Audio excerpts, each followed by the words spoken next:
Seeing the Light. The distinguished couple that I met at Loch Garten were well-spoken and obviously highly educated professionals. After all, they arrived in a Mercedes-Benz. In fact, he was a diplomat and she was a scientist. I chatted with them.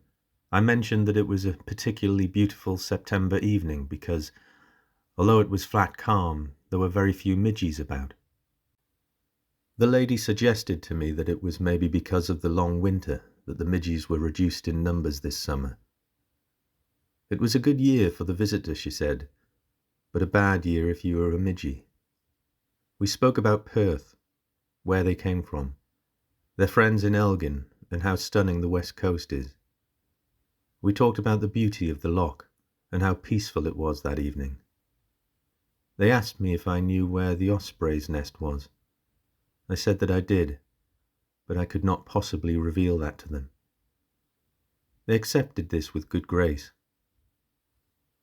They said that they had been watching some deer and it was fascinating. A charming and cool couple. They had that worldly sophistication of people who are well-travelled, intelligent, and successful. Later I wandered deeper into the woods, where it was surprisingly quite dark out of the direct sunlight. Ahead of me a shaft of light burst through the trees, lighting up a small circle on the ground. At first I thought I was imagining things, however I wasn't. On the ground was a small shrine with flowers and poems and little statues.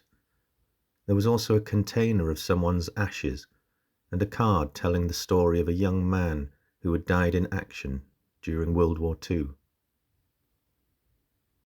The card explained that the spirit of the man was laid to rest in the place he loved. The shrine was obviously visited regularly and maintained, judging by the pretty flowers in the little vases and the immaculate condition of the display of memento mori. The shaft of light piercing through the trees had isolated the shrine, lighting it up in a way which gave it an almost spiritual quality in the darkness of the woods. I crouched down, pointed my camera close and framed the scene. But I never pressed the shutter.